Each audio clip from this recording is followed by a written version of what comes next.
advanced variable bean stitch is going to be a favorite for people who love a bold line. A standard bean stitch allows us to choose, 3, 5, 7, 9, up to 11 plies for each stitch.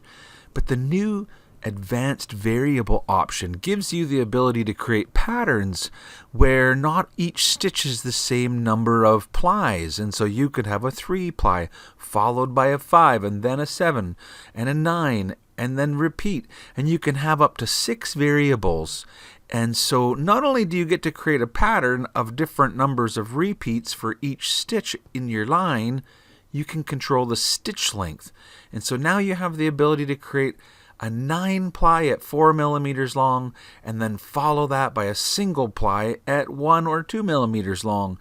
And any number of patterns can be created, and so it's a very interesting and creative advancement to the standard kind of hand stitch that we always have tried to replicate as the bean stitch. And now it's just to new creative levels. So let's just go ahead and demonstrate how to use it. I'll select one of these hearts that are on my screen. It's simply a piece of artwork, and I'll click down at the bottom to convert it into a single run line and zoom in to take a closer look. Now you can see in the properties box that it says it's a single run line, and you do have the options to go to things like motif run lines or even double run lines.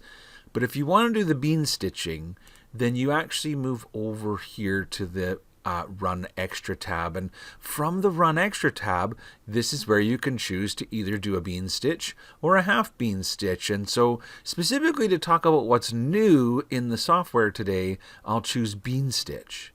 And this is where you could choose a standard bean of 3, 5, 7, 9, up to 11. But this is where it gets interesting, because we now have the ability to choose from a standard to a varying style. And this tells me how many variables do you want to have. So like I said, a maximum of 6, and click here to see those variables. And so now you have the bean pattern, and you get to decide, I'll check this off, for each stitch how many plies it will be and how long it will be. And so you can create really almost limitless numbers of patterns. And so for anybody who really loves to create a good pattern, this is really unique. And then you can do like testing, creating different patterns. And so just to show a couple of photographs, here's some examples of using different patterns. And so here you can see a long sort of, I think it's like a 5 or a 7 ply combined with a small single 1 ply, and it creates almost like a dashed line.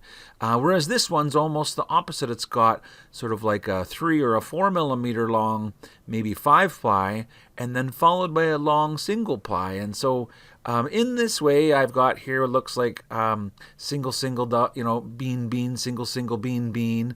I've tried a whole bunch of different patterns, and each one kind of creates a new, unique sort of line texture. And so you kind of have to try a few to really decide which ones you like. But you'll find that it's very fun to do these different patterns, and once you get the swing of it, you can create really interesting embroidery designs. And so this was one that was shared in February 2020. This was one of the Floriani FTCU designs of the month, and so you can see I've used 3 different patterns around the outside of this design, and then just sort of regular bean stitches on the inside of the design, combined with a cool candle wick to just dress it all up. And that's another example of using the variable bean tool. And so I'm sure that everyone who's got the Floriani software is going to love the new option for the advanced variable bean stitch in build 3749.